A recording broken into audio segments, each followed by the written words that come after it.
नमस्ते दोस्तों, जैसा कि आप लोगों को पता है कि इस साल के अंत में बिहार में विधानसभा के इलेक्शन होने वाले हैं और सारे पार्टी जो हैं सब लोग अपने अपने तरफ से कहीं ना कहीं चुनाव के लिए प्रचार प्रसार जो होता है, लोगों के बीच जाना आना, उनसे बातें करना, अपने पार्टी का जो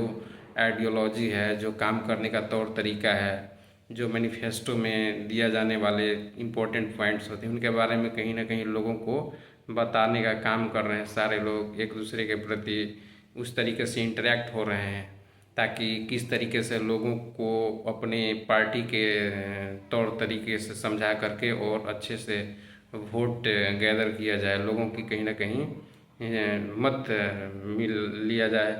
तो इन्हीं सारी चीज़ों को लेकर के ये सारी चीज़ें हो रही हैं। इसी बीच एक बड़ी खबर आ रही है कि जो प्रशांत किशोर का पार्टी है जन स्वराज, इनसे इनके जो बिहार यूथ विंग के प्रेसिडेंट थे, अध्यक्ष थे, ये आनंद मिश्रा जो एक्स आईपीएस भी हुआ करते थे, ये असम और मेघालय कैडर में जा कर के काम करते थे। लेकिन इससे पहले जैसे लोकसभा वाला इलेक्शन हो रहा था, उसी में इन्होंने वहाँ से क्विट करके यानी रिज़ाइन करके आईपीएस के पोस्ट से और ये इलेक्शन में कूद पड़े थे कि मैं जा रहा हूँ बिहार में बक्सर के सीट से लोकसभा के इलेक्शन मुझे लड़ना है। हालांकि ये बीजेपी को मदर पार्टी कहते हैं, लेकिन उस टाइम इनको बीजेपी ने उस तरीके से प्रोजेक्ट नहीं किया। जो बक्सर का कैंडिडेचर होता है, लास्ट टाइम में इनकी नाम रह गई बीजेपी के पोस्ट से, जिसके वजह से ये इंडिपेंडेंट चुनाव लड़े थे, लेकिन उसमें इनको सक्सेस नहीं मिल पाया था, सफलता नहीं मिल पाया था और लगभग 47,000 समथिंग वोट पा करके ये तीसरे पायदान पर है और वहीं पर रह गए थे। अब सुनने में आ रहा है कि उसके पश्चात इन्होंने जन स्वराज की जो पार्टी है वो ज्वाइन किया था और फिर एक बार उन्होंने उस पार्टी को त्याग करके और जो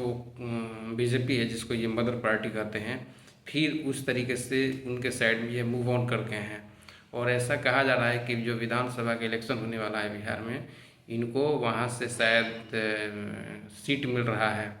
और ये लड़ना चाहते हैं, क्योंकि इन्होंने इतनी शानदार नौकरी छोड़ा है केवल इलेक्शंस और राजनीति में आने के लिए, कुछ समाज के लोगों को बदलने के लिए, कुछ समाज में, कुछ अपने राज्य में बेहतर सिस्टमेटिक तरीके से सारी चीज़ों को करने के लिए। हालांकि पढ़े लिखे जुझारू इंसान हैं, बातचीत करने से भी बहुत अच्छे लगते हैं, इनके अंदर जज्बा है क्योंकि पुलिस डिपार्टमेंट से ये बिलोंग करते हैं। तो इन सारी चीज़ों से इनका कहीं ना कहीं वो रहा है, ताल मिल रहा है और इनके अंदर कहीं ना कहीं एक जो डिवोशन होता है अपने पब्लिक के प्रति, अपने मिट्टी के प्रति, वो देखा जा सकता है। इनके लेक्चर से, इनके स्पीच से, इनके इंटरव्यू से वो सारी चीज़ों को देखा जा सकता है कि इन्होंने किस तरीके से समाज को बदलने के लिए अपने आप में ये सोच रहे हैं। ये बहुत बड़ी काबिल तारीफ बात है और यही सबसे बड़ी बात है कि इन्होंने जन स्वराज की जो ये पार्टी है इसको अब ओके बाय बाय टाटा कर दिया है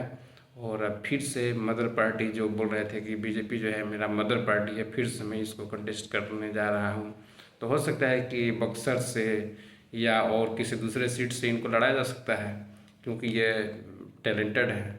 और बहुत कुछ करना भी चाहते हैं। इन सारी चीज़ों को लेकर के देखा जाएगा कि अगले दिनों किस तरीके से इनके ऊपर जिम्मेदारियों का दारोमदार बढ़ता हुआ चला जा रहा है और चुनाव में किस तरीके से शिरकत करेंगे। Thanks for watching this video.